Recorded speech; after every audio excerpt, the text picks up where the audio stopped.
Enfin, moi, ce qui me fait vraiment rire, c'est qu'on ait fait une série sur les Vikings et qu'on kiffe ça. Et que les gens, ils aient peur des Arabes barbus. Moi, c'est ça qui me régale, tu vois. Parce que les Vikings, en Europe, ils ont fait du mal, hein. Je sais pas, les Vikings... Ils étaient barbus ou pas? Ah, mais frère, les Vikings, ils ont vraiment fait du mal. Et on a fait une série plus tard. C'est comme si, frère, je sais pas, dans 100 ans, il y a genre une série, ce sera sur le métaverse, je sais pas, mais genre qui s'appelle Daesh. T'imagines un truc comme ça? Mais ce serait fou, tu comprends? Et c'est exactement ce qu'on est en train de faire avec Viking. Genre, il y a des mecs qui mettent Ragnar en pseudo et tout.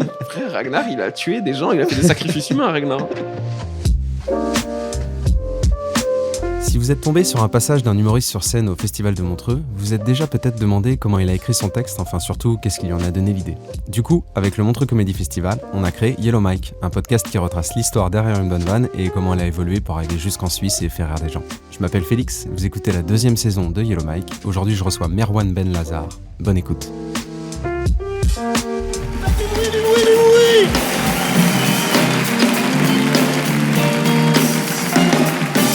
Montrez-moi que vous avez payé 60 balles ce billet, les refs. On y va.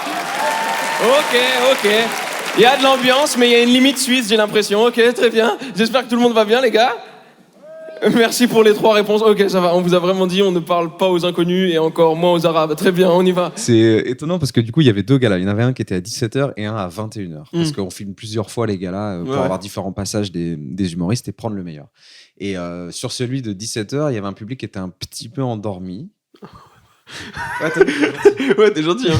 Après, tous les humoristes qui sont là, c'est des gars qui sont habitués à faire du stand-up et ils sont difficilement impressionnables, disons.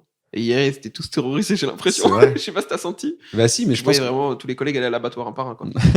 Ouais, mais après, tu sais, il y a une particularité. Des fois, ce public, je le vois moi souvent, c'est genre...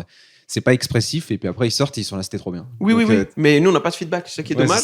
Et si t'étais pas dans la salle par exemple, eux, je pense aussi les collègues, ils pensent à leurs vidéos qu'ils vont partager et tout, ils viennent ici pour se faire du contenu, pour se faire connaître. Bah tu te dis bah tu vois, ça rigole pas, et ils ont pas le contexte, les gens. C'est exactement ça, parce que là t'arrives sur scène, tu déboîtes les gens en fait. Moi je les insulte pour commencer. J'espère que tout le monde va bien, les gars. Merci pour les 3 réponses. Ok, ça va. On vous a vraiment dit, on ne parle pas aux inconnus et encore moins aux Arabes. Très bien, on y va. Je te jure, depuis tout à l'heure, je vous regarde. Il y a le monsieur, on est en régie, on a l'écran et tout. Le monsieur, depuis le début du show, il a pas décroisé les bras. Je vous jure, c'est vrai. Ça fait une demi-heure. Il est en Mbappé depuis tout à l'heure.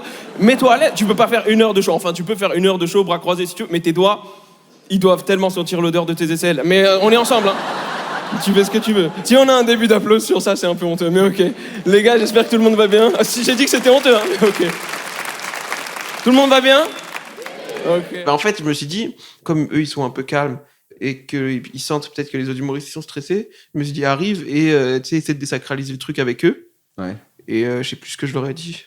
T'as fait une vanne sur un mec qui avait les bras croisés depuis le début en mode Mbappé. Non, je lui ai dit, ça fait 1 heure que t'as les bras croisés, tes doigts ils doivent tellement sentir l'odeur de tes aisselles. Ouais, c'est ça. Et après, à partir de là, tu vois, je me dis, peut-être c'est dans leur tête, tu vois, on fait le rapprochement de bras croisés, ok, ouvrons-nous quoi. Détendons-nous un petit peu. C'est bien dit parce que c'est jamais mal pris et puis tu vois, tout le monde ça remet un peu tout le monde dans une énergie, une ambiance et tout. Ouais. Donc après, c'était cool. Plutôt réussi. Et après, roue libre. Ouais. Moi, faut pas me laisser comme ça. Hein. Moi, faut me donner des directives. Hein. Tout le monde va bien? Ok, moi ça va les gars. Il y en a peut-être qui me connaissent dans la salle.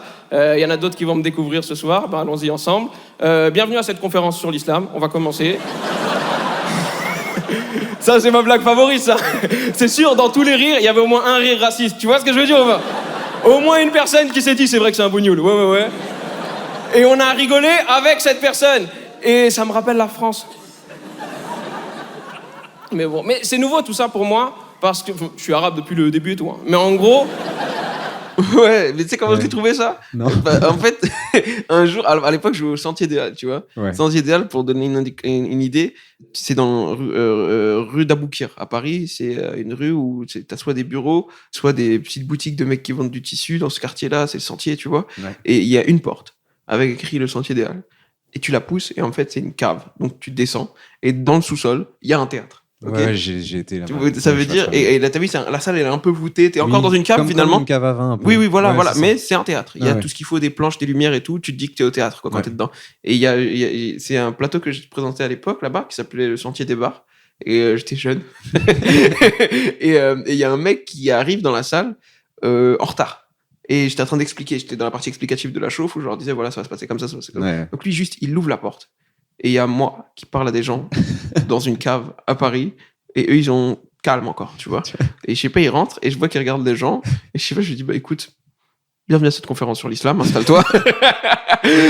Et là, il y a eu vraiment une demi-seconde où son œil, il a fait waouh. Et les gens, ils ont rigolé. Il a capté ensuite. Mais la demi-seconde de peur dans ses yeux.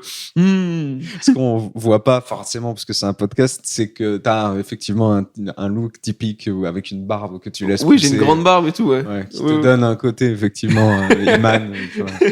Et c'est vrai que ça marche plutôt bien, ce genre de truc, et ça refroidit un peu tout le monde. Ouais. Après, t'enchaînes avec, il y a eu au moins un rire raciste sur le truc. Bah oui, ça, parce que c'est persuadé. Tu sais, c'est arrivé des fois où j'ai fait comprendre avec ça à des publics qui rigolaient à des trucs plus ou moins racistes. Tu vois ce que je veux dire ou pas? Un peu tu vois, Et je te jure, il y a des fois en comedy club où je m'arrête et je dis, vous vous rendez compte que là, vous avez ri à ça et pas à ça. C'est qu'il y a un problème.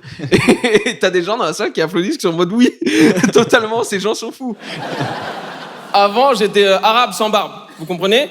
Et j'ai laissé pousser un peu la barbe parce que juste arabe en France, c'est trop facile. Moi, il me faut des vrais défis. Et là, on est sur un vrai défi. Je vous jure, ma vie en France, elle a complètement changé. Je sais pas comment vous expliquer le regard des gens tous les jours, tout le temps. Tous les gens, hein. Les gens que tu connais, les gens que tu connais pas. Les gens que tu connais, c'est eux qui font le plus de mal. Moi, je me souviens, la première fois que je suis allé à un dîner de famille, tu sais, et que ma tante, elle m'a vu avec la barbe. Pour la première fois, j'ai vu dans ses yeux, tu sais, ce regard je préférais quand il était petit. J'ai vraiment entendu ça dans ce... Enfin, après, elle l'a dit à haute voix. Mais vraiment, il y avait ce... Non, tout est vrai. Hein. Même le truc de ma tante et tout. Hein. Ouais. Mais je te jure, il y a pas longtemps, en plus, il y avait... Putain, je sais pas si je peux le dire. Mais il y avait mes cousins, genre, qui étaient venus... voir. Et je fais cette vanne, tu sais, sur ma tante qui dit je préférais quand il était petit. Ouais. Et je vois mes cousins dans la salle qui font c'est maman ça. Non. Donc si en plus on peut régler des comptes familiaux sur scène. Et la famille. Bah oui, c'est magnifique. Il y a du taf en fait. Quand tu dis ça. Moi je viens pas rire, je viens régler des comptes. Après il y a les gens que tu connais pas. Pour les gens que tu connais pas, tu t'en fiches un petit peu. C'est souvent les mêmes profils. C'est souvent, tu sais, tu remarques qu'ils ont un peu trop regardé la télévision. Tu sens que dans leur voix, dans leur oreille, tu sais, ils entendent la voix des chroniqueurs qu'ils entendent dans la télévision leur dire c'est le résultat de l'islamisme dont on t'a parlé, c'est exactement ça. Il est là et eux ils sont là, c'est ça, c'est le résultat de l'islam radical, c'est ça. Et moi je leur réponds pas parce que j'ai peur de les décevoir. J'ai peur de leur dire la vérité, j'ai peur de leur dire c'est le résultat de 4 mois à regarder Viking. Pour être honnête, c'est ça qui s'est passé. Je suis pas tout seul. Il y en a qui ont regardé Viking dans cette salle, hein. Oui, un peu là-bas. Je sais pas, peut-être à Montreux, j'ai vu la population, peut-être juste on se rappelle. Mais les autres, en tout cas, ça doit être incroyable de regarder Viking avec quelqu'un de Montreux. Genre, il dit, oh, mais pause, c'est moi, là. Enfin, ça doit être dingue, mais...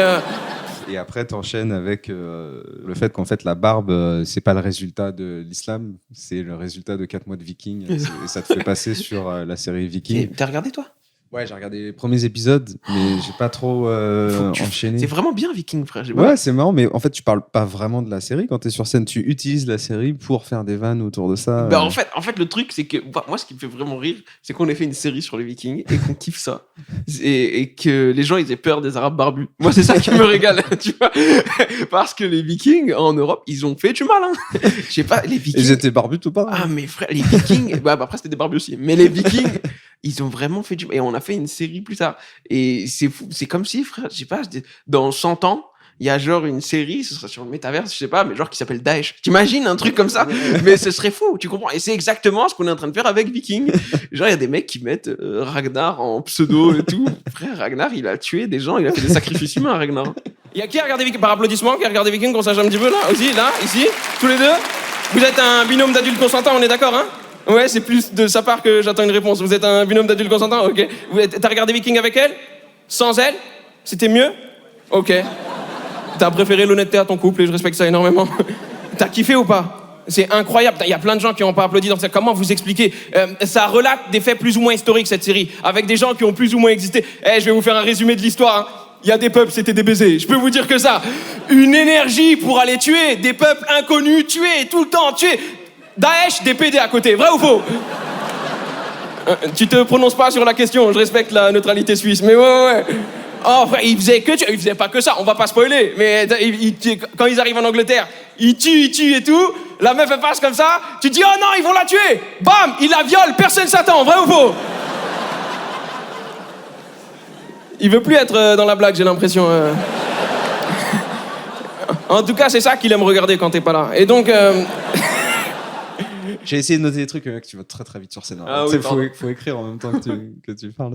D'ailleurs, j'adore cette vanne où tu fais... tu vois, les Vikings, c'est des gens, ils sont surprenants. Tu penses qu'il va te faire la fille, en fait, il la viole. Ouais. Mais c'est ça, en fait, le truc, c'est que, tu sais, ils savaient pas exactement ce qu'ils allaient trouver. Ouais. Et ils savaient pas quel peuple ils allaient découvrir. Tu vois, tu vas en voyage, tu te dis, il faut des serviettes, un bidet portable, je sais pas, tu vois. Et eux, ils ont dit, non, on va prendre épée et bouclier, je pense. Ça veut dire, genre, et ils arrivent sur la plage. Et ils désinguent. Frère, ils dézinguent des Anglais. Mais gratos, quoi. Ben, en fait, avant de discuter, quoi. Ouais, oui. Et surtout, les Vikings, ce qui est ouf, ils avaient des armées mixtes. Des quoi? Des armées mixtes. Ah, des armées. Oui, d'accord. Il y avait des meufs qui se battaient à côté de normal, quoi. Tu vois ce que l'autre, il vient avec sa femme, et ils vont en bataille ensemble, ils lèvent le bouclier ensemble. Je trouvais ça trop stylé. Ils tuent des Anglais, ils font l'amour, c'est génial. Ouais. En vrai, moi, j'ai regardé Vikings intensément. Je sais pas comment vous dire c'est quoi intensément. J'ai passé le confinement à regarder Vikings en armure. Vous comprenez ce que je veux dire ou pas? J'avais un casque de Viking sur les oreilles, j'entendais rien, je mettais le son à 42, les voisines, des vieilles dames, elles entendaient que des bruits d'épée, des bruits de massacre, des sacrifices humains, sans aucun contexte. Au bout des 4 mois de confinement, je suis sorti avec cette barbe. Ah, pour tout le monde, le message était clair, hein. Les voisines, elles me regardaient de loin, je les retrouvais le regard. Elles disaient, bah, c'est le résultat de l'islamisme dont on nous a parlé, c'est exactement ça. Je te jure, elles me regardaient, tu sais, elles ont commencé à faire des coalitions de vieilles. Tu comprends ce que je veux dire ou pas? Tu sais, quand les vieilles voisines ne t'aiment pas, elles se mettent juste en groupe de 3 et elles parlent de toi de loin. Elles murmurent des trucs et elles articulent que les mots qui potentiellement vont t'énerver. Pendant des mois et des mois, j'ai le droit de... C'est une barbe islamiste. Que ça. Mais je te jure qu'elles font exprès. Moi, je suis persuadé, hein. Et genre, elles te regardent en même temps, elles articulent que le mot-clé qui peut t'énerver. Moi, je suis persuadé qu'elles font exprès, quoi. Persuadé. Elles ont appris ça pendant la guerre. Elle est morte depuis, je te jure, c'est vrai. Ah, c'était une vraie voisine et tout? Ouais. Tu l'as pas inventé, c'est pas un personnage? Non, tout est vrai. Hein. Alors que, je te jure, au fond de moi, j'ai pas senti de racisme venant de leur part. Je te jure que c'est vrai. J'ai juste senti, tu sais que comme les autres, c'était juste des vieilles dames qui avaient eu trop de temps pour regarder la télé. Tu comprends ce que je veux dire? Et que, à leur tour, elles avaient peur d'être celles qui passent à la télé. Tu sais, que tu connais. On comprend pas, ils disaient bonjour tous les matins. Mais attention, tous les vieux sont pas racistes. C'est vraiment les vieilles. D'accord? Il faut vraiment qu'on se... Yes, s'il y a un début d'applaudissement, on y va comme vous voulez. Des demi-applaudissements là, tenez. C'est comme ça que t'écris, genre t'observes le quéquitien, t'observes les gens, j'écris beaucoup de trucs sur scène, en vrai. Sur scène? Ouais, j'écris beaucoup de trucs, je les trouve sur C'est-à-dire scène. t'arrives avec une prémisse, un sujet, tu dis je vais parler de ça, et puis en fonction de ce qui se passe... Et puis comme tu joues 2-3 fois dans le soir, t'en trouves au fur et à mesure. Okay. Et après là, sur ce passage-là de Montreux précisément, le truc c'est que quand tu fais cette technique, il y a trop de mots qui se rajoutent, parce que c'est parlé. Et quand tu veux être très bon, il faut que on arrive direct à la blague le plus rapidement possible, tu vois. C'est pour ça que peut-être t'as eu du mal à noter parce que tu ratais des vannes, tu vois. Ouais, et il faut et là, du coup, c'est Paul de Chavannes qui m'a aidé, c'est lui qui fait la mise en scène du gala et à couper des trucs. À la base, le 8 d'hier, il faisait des 12. Ah ouais. Donc tu coupes. Parce que c'est ça, hein, t'es quasiment en mode une vanne toutes les 5 secondes, ça fait pas forcément, tu vois. Il y a le long temps, par exemple, où j'amène le truc des Vikings, les gens du Moyen-Âge, ils auraient été plus intelligents, tu vois. Ça, on peut se permettre, c'est pas grave. Mais faut pas si t'as une blague, si ta blague, elle peut être dite comme ça, dis-la comme ça. Pourquoi tu rajoutes je sais pas quoi? Purée. Mais en vrai, faut faire attention. Pourquoi je vous dis ça? En vrai, faut faire attention parce que le chemin vieille, raciste, on le fait trop facilement, tu comprends? Parce qu'on est persuadé d'être plus intelligent que tous les gens qui sont plus vieux que nous. Vous comprenez ce que je veux dire? Et allez pas chercher loin, hein. Juste tes parents. Combien de fois tes parents, ils ont engueulé toi et tes frères, ils ont dit une phrase un peu mystique, ils se sont retournés, c'est parti en... Et plus tu recules dans l'histoire, plus on est persuadé que c'était des gogoles. En vrai de vrai, je te jure, plus tu recules, on est persuadé, par exemple, tous ici, hein, d'être plus intelligents que tous les gens du Moyen-Âge. Alors que la seule différence qu'on a avec eux, c'est que nous, on a des iPhones. C'est juste ça, mesdames et messieurs. Je vous jure que c'est vrai. Les gens du Moyen-Âge, avec nos moyens, ils auraient fait des trucs. Après, il y avait des paysans, ils mangeaient de la terre, c'était des Mongols. Mais les autres, là, en vrai de vrai, les Vikings, avec Waze, ils auraient tout baisé. Vrai ou faux? Les Vikings avec Ragnar, il serait rentré dans le grand hall, Paris, 54 minutes, qui est chaud? Terminé.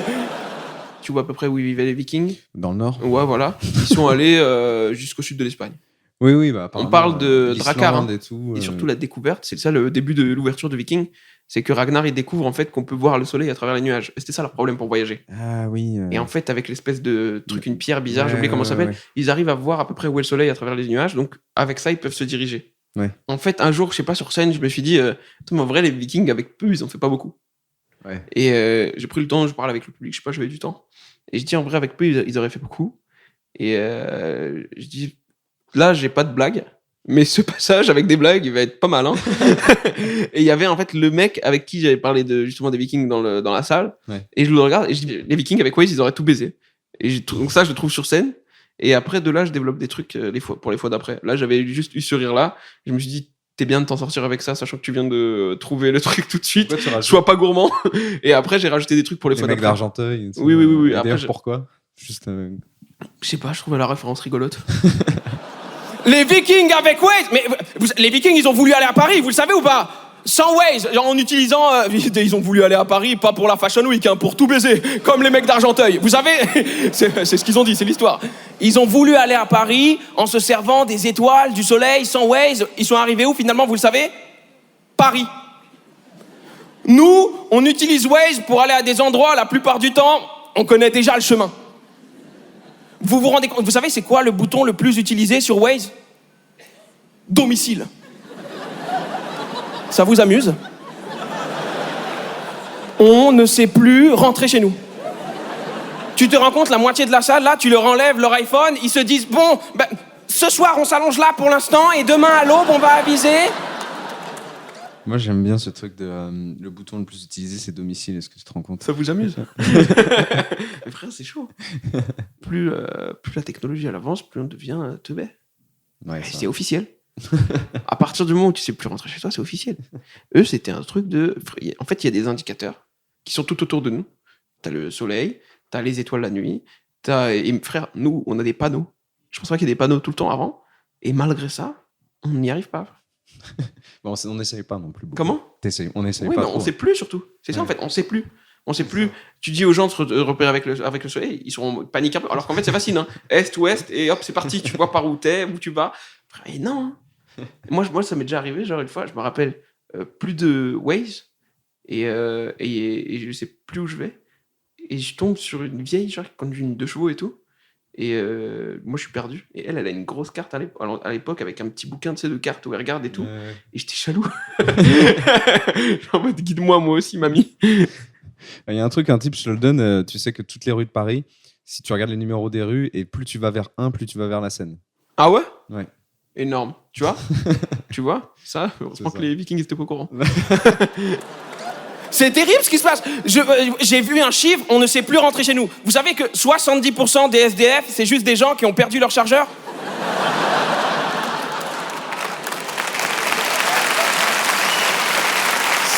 Pas le chiffre exact. Waze, là, ils ont mis un vrai truc. Là, je vous dis, on est en train de vivre une révolution. Je vous explique. Waze, ils ont mis... Déjà, est-ce qu'il y a des Wazers un peu dans la salle, là? Ça a répondu premier degré, je suis chaud. Ils sont où, là? Tu mets un Google Maps pour les monter en l'air, là? Mais non, écoute... Comme les gens, ils sont contents de s'identifier à un groupe. Ouais, comme ils sont contents. Ouais, c'est nous les Wazers. Peu importe le groupe, hein. C'est nous, ouais. J'aime bien cette idée de on va les monter en l'air. En mode, Mais c'est eux qui mettent cette ambiance. Ouais, c'est ça, exactement. Ouais, on est là. Reste tranquille, gros. Après, t'as les commentaires sur Waze. Ouais. C'est des conneries, c'est vrai ce truc-là. C'est vrai, 2000%. Il y a des pages Instagram et Twitter de commentaires sur Waze. Waze, ils ont mis la bulle verte. Vous voyez de quoi je parle ou pas? Je vous explique. En gros, avant sur Waze, tu pouvais juste dire attention, il y a un obstacle sur la chaussée. Toi, tu roules, t'es en panique. Il y a un tu sais pas c'est quoi. Est-ce que ça va être Optimus Prime? Là, tu roules et t'es là. Pas non, Gérald Darmanin. Yes! Et hop, ça repart. Si, c'est une bonne nouvelle pour toutes les femmes de France. Et donc, en gros, là, au moins, tu peux, avec la bulle verte, tu peux être précis sur ce qui se passe. Tu roules et t'écris aux gens, attention, il y a eu le... Tu regardes plus la route, tu décèdes malheureusement, mais tu te sacrifies pour l'humanité.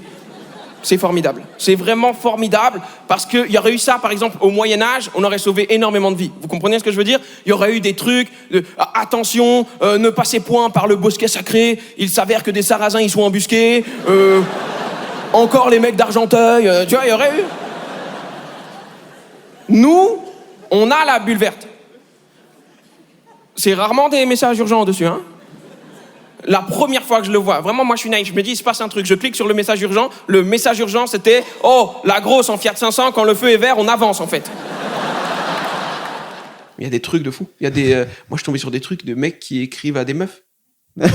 Genre, je t'ai vu. Ouais, Fiat 500, immatriculé FT, machin, nanana. Prochaine sortie, je paye mon café. À la pire dalle. Mais oui, mais surtout, il faut que la bulle verte, elle arrive avant la meuf. Parce que la meuf, il faut qu'elle la voie.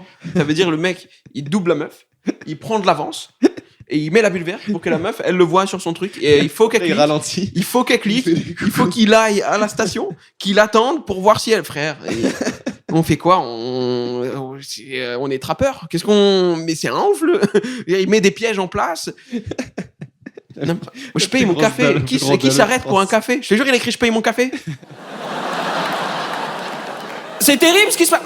On s'insulte même sur Waze. Apparemment, en France, Twitter et l'Assemblée nationale ne nous suffisent plus. Il nous faut Waze maintenant également. Ça a choqué tout le monde, ce message. J'ai vu les commentaires des gens qui disaient « Quoi comment ça? Une grosse en Fiat 500? Ça m'étonnerait !» Enfin, tout le monde était choqué, hein. Merci énormément, les gars. Passez une belle soirée. Merci à tous. C'est plus Farid qui m'a dit ça c'est drôle, c'est trop marrant, mais enlève, parce que ça c'est plus marrant après. Ça c'est très marrant, ça c'est marrant, et ça c'est très marrant, enlève le ça c'est marrant, et ça fera c'est très marrant, c'est très marrant. Ouais. Et c'est comme ça que t'as démonté, comme. Ouais, d'accord. Donc ça veut dire même les blagues bien, faut les enlever pour garder que les très bien en fait. Ouais, et ça c'est Comedy Club, tu testes, tu fais des trucs. 3 fois par soir, 4 fois par soir. Ah ouais. Ouais. Ah oui, tu pousses de la fonte de Comedy Club. Je suis au bout du rouleau. Mais c'est une... Tu fais un spectacle? Ouais, au point virgule. Ok. Je sais pas ça sort quand ce podcast. Bah, quand t'as envie qu'il sorte, parce que si jamais il y a de la promo... Moi, maintenant, ça peut sortir tout de suite. Ouais, au point virgule. Pour l'instant, c'est les vendredis et samedis à 19h. Ok. Donc, normalement, vous êtes dispo. Et si vous n'êtes pas dispo, il faut démissionner. Hein, parce que vendredi, samedi, 19h, normalement, tout le monde est dispo. Hein. Après, peut-être que d'ici la sortie du passage et ce podcast, tu seras au Zénith ou je sais pas où. C'est prévu. C'est ce qui est prévu. C'est ce qui est prévu de mon côté, en tout cas. On va voir les gens de leur côté. Mais moi, de mon côté, c'est ce qui est prévu. Hein. Ça fait combien de temps que tu fais du stand-up? Moi, j'ai commencé à 16 ans. Ah ouais, donc ça a fait un petit... Ça fait presque... Ça fait pas une moitié de vie encore, mais ça fait pas mal. Hein. Mais genre vraiment en mode comedy club pur, c'est-à-dire que t'es rentré dans un comedy club, t'as testé des vannes à 16 piges. Ouais. Ah ouais. En fait, moi, je prenais des cours de... En fait, regarde, je t'explique bien l'histoire, ou tu me dis, peut-être ça va faire ça... T'en fous que ce podcast il soit long? No, bah, je fais ce que je veux. Ouais, alors, moi, j'étais au collège. Au collège, il y avait un gars qui faisait un truc qui s'appelait fil continu. Il prenait des élèves exclus, au lieu qu'ils restent chez eux à jouer à la PlayStation, il devait venir dans le collège, discuter avec lui, rigoler un petit peu, passer la journée avec lui, et réfléchir. Non, moi, j'étais très, très, très, très calme. Okay. Et il devait réfléchir un peu sur leurs conneries et machin. Donc, à la fin, il ressortait de cette exclusion grandi. Ce gars-là, c'était Kéron. Il avait fait le Jamel Comedy Club à l'époque. Hein, et c'est ça son film Mauvaise Graine. Ok, ouais. C'est exactement cette histoire. De là, on lui dit, écoute, nous, on veut que tu nous fasses des cours de stand-up. Et il nous dit non. Il dit allez et tout. Et il dit venez à 5. Et ok. On est en 5e, je crois, ou 4e. Il me dit venez à 5. Et si vous êtes 5, on fait le cours. Nous, on dit à tout le monde venez, machin, viens et tout. Et on arrive, je crois, à 13, 14. Et du coup, il dit bon, cette fois, on verra pour les semaines d'après. Sur les 14, il y en a 8 qui sont vraiment restés dans le truc à fond. Et on faisait tous les mercredis. Okay. On faisait tous les jours de vacances scolaires. Et jusqu'à que je crois que j'ai arrêté un peu avant la première. Ah oui. Le même groupe. Avant la première, donc on a fait peut-être 5 ans comme ça. Et donc là, t'avais 16 ans, ouais. Et après, et dans ce groupe-là, il y avait Amine, je sais pas si tu connais Amine Mathieu. Si, bien sûr. Ouais, il y avait lui dans ce groupe-là. Il y avait son cousin Abdel qui l'a aidé sur l'événement là de Twitch. Ah, ouais, il y avait un autre gars qui s'appelle Mohamed qui lui aussi il a fait du stand-up. Et vraiment, je sais pas comment dire, ça n'a pas créé des vocations parce que nous, on avait l'objectif, on y allait en mode c'est parti. C'était Mohamed qui avait ramené le plus de monde en vrai. On y allait en mode c'est parti, on le fait. Et de là, donc moi, La stratégie de Kéron, c'était en gros, Merwan, il monte en premier, parce que c'est lui qui a le plus envie et c'est lui qui est le plus prêt. Quand Merwan, il monte en premier, il vous présente les gens pour jouer. Donc lui, en gros, il ouvre la porte pour les autres. Et après, c'est comme ça qu'on a fait jouer Amine. Amine a commencé le stand-up et Mohamed aussi. Après, Amine, il est parti vers Twitch, etc. Il a raison, vive l'argent. Et de là, première scène, Bordel Club. Je sais pas si tu connais le Bordel Club. Non. Le Bordel Club, c'est le plateau Kéron, il avait monté avec Kian, Navo, Sebelia, Farid Chamek. C'est sorti de Bref ou un truc Lenny. C'est ces gens-là qui ont fait Bref après. Ah oui, c'est Kian et Navo qui ont fait Bref après. À ce moment-là, il n'y avait pas de Bref. C'était après, c'est venu quelques années après. Bref, ok. Ouais, c'est venu quelques années après. Et moi, première scène là-bas, ça se passe archi bien. Et après, ils me disent un truc genre t'as de la chance que ça soit bien passé, tu verras les prochaines. Et là, le vrai stand-up a commencé. Là, les caves devant 12 personnes, on apprend comme on peut. Ouais, c'est trop cool comme ça. T'as la genèse. Ouais, mais j'adore, mec, j'adore. T'as la genèse.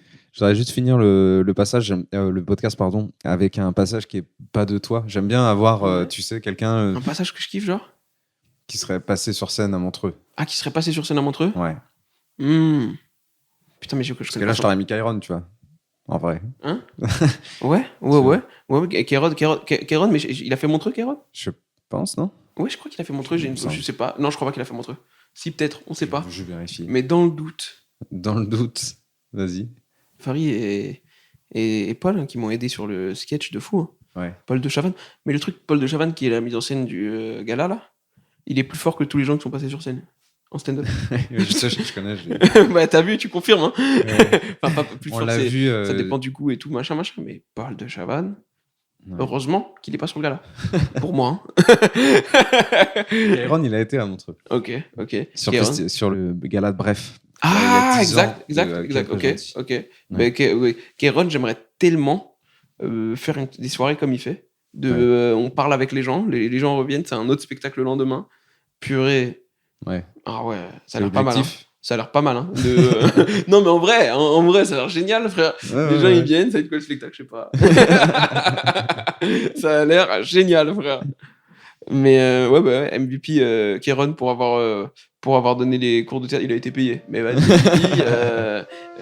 bravo. Merci, vieux. Bah, merci à toi. Big kiss. Et Vivier le Mike.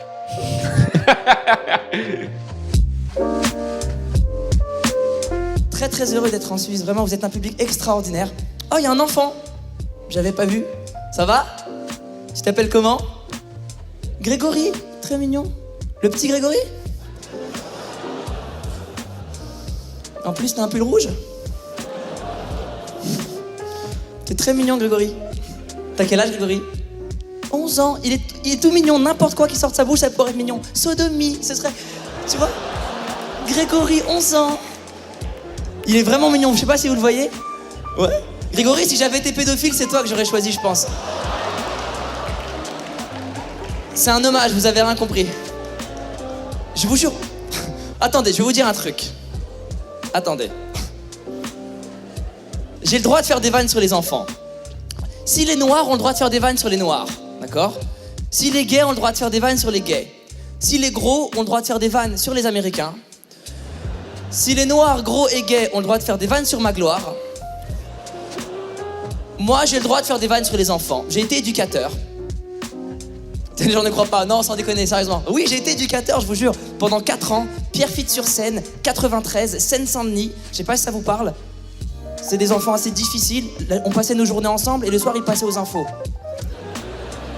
Et je bossais avec eux, on faisait du soutien scolaire, on faisait du théâtre, je leur trouvais des stages. Un jour véridique, j'en envoie un en stage, premier jour il arrive, le tuteur de l'entreprise lui dit « Ah bonjour, vous devez être le nouveau stagiaire. » T'es fou, je suis pas une meuf, moi je suis le nouveau stagiaire. Je peux faire des vannes sur les enfants, j'ai le droit, j'ai la légitimité. Merci beaucoup d'avoir écouté ce podcast jusqu'au bout. Si l'artiste que vous venez d'écouter vous a plu, sachez qu'il passe certainement sur scène pas très loin de chez vous bientôt, donc profitez-en pour aller le voir en vrai, c'est quand même vachement plus sympa que de l'écouter en podcast. Et moi, je vous remercie vraiment pour votre fidélité, et puis je vous donne rendez-vous dans 2 semaines avec un nouvel invité. Allez, bisous!